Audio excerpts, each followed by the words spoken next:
महाभारत भाग 3 भीष्म प्रतिज्ञा। तेजस्वी पुत्र को पाकर राजा प्रफुल्लित मन से नगर को लौटे और देवव्रत राजकुमार के पद को सुशोभित करने लगे। 4 वर्ष और बीत गए। एक दिन राजा शांतनु यमुना तट की ओर घूमने गए तो वहां अप्सरा सी सुंदर एक तरुणी खड़ी दिखाई दी। तरुणी का नाम सत्यवती था।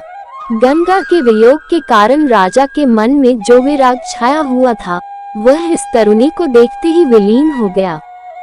उस सुंदरी को अपनी पत्नी बनाने की इच्छा उनके मन में बलवती हो उठी और उन्होंने सत्यवती से प्रेम याचना की। सत्यवती बोली, मेरे पिता मल्लाहों के सरदार हैं, पहले उनकी अनुमति ले लीजिए, फिर मैं आपकी पत्नी बनने को तैयार हूँ। राजा शांतनु ने जब अपनी इच्छा उन पर प्रकट की तो केवटराज ने कहा, आपको मुझे एक वचन देना पड़ेगा। राजा ने कहा, जो मांगोगे दूंगा, यदि वह मेरे लिए अनुचित न हो। केवटराज बोले, आपके बाद हस्तिनापुर के राज सिंहासन पर मेरी लड़की का पुत्र बैठेगा, इस बात का आप मुझे वचन दे सकते हैं। केवटराज की शर्त राजा शांतनु को नागवार लगी। गंगा सुत को छोड़कर अन्य किसी को राजगद्दी पर बैठाने की कल्पना तक उनसे न हो सकी। निराश और उद्विग्न मन से वह नगर की ओर लौट आए। किसी से कुछ कह भी न सके, पर चिंता उनके मन को कीड़े की तरह कुतर कुतर कर खाने लगी। देवव्रत ने देखा कि उसके पिता के मन में कोई न कोई व्यथा समाई हुई है। एक दिन उसने शांतनु से पूछा, पिताजी, संसार का कोई भी सुख ऐसा नहीं है जो आपको प्राप्त न हो, फिर भी इधर कुछ दिनों से आप दुखी दिखाई दे रहे हैं। आपको किस बात की चिंता है?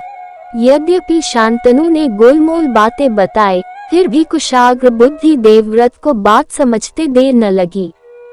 उन्होंने राजा के सारथी से पूछताछ करके उस दिन केवटराज से यमुना नदी के किनारे जो कुछ बातें हुई थी उनका पता लगा लिया।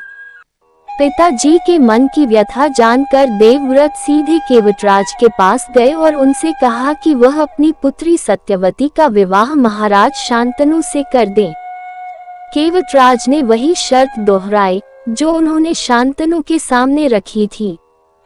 देवव्रत ने कहा, यदि तुम्हारी आपत्ति का कारण यही है तो मैं वचन देता हूँ कि मैं राज्य का लोभ नहीं करूँगा।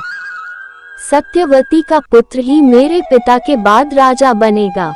केवटराज इससे संतुष्ट न हुए। उन्होंने और दूर की सोची। बोले, आर्यपुत्र, इस बात का मुझे पूरा भरोसा है कि आप अपने वचन पर अटल रहेंगे, किंतु आपकी संतान से मैं वैसी आशा कैसे रख सकता हूँ? आप जैसे वीर का पुत्र भी तो वीर ही होगा। बहुत संभव है कि वह मेरे नाती से राज्य छीनने का प्रयत्न करे। इसके लिए आपके पास क्या उत्तर है? केवटराज का प्रश्न अप्रत्याशित था। उसे संतुष्ट करने का यही अर्थ हो सकता था कि देवव्रत अपने भविष्य का भी बलिदान कर दे, किंतु पितृभक्त देवव्रत इससे जरा भी विचलित नहीं हुए। गंभीर स्वर में उन्होंने ये कहा, मैं जीवन भर विवाह नहीं करूंगा, आजन्म ब्रह्मचारी रहूंगा, मेरे संतान ही न होगी। अब तो तुम संतुष्ट हो। किसी को आशा न थी कि तरुण कुमार ऐसी कठोर प्रतिज्ञा करेंगे। देवव्रत ने भयंकर प्रतिज्ञा की थी, इसलिए उस दिन से उनका नाम ही भीष्म पड़ गया।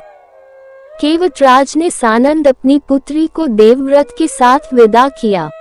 सत्यवती से शांतनु के 2 पुत्र हुए, चित्रांगद और विचित्रवीर्य।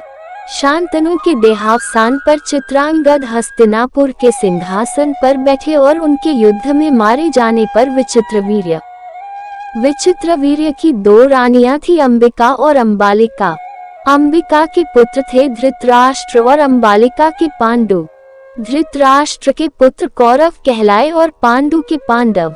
महात्मा भीष्म शांतनु के बाद से कुरुक्षेत्र युद्ध का अंत होने तक उस विशाल राजवंश के सामान्य कुलनायक और पूज्य बने रहे।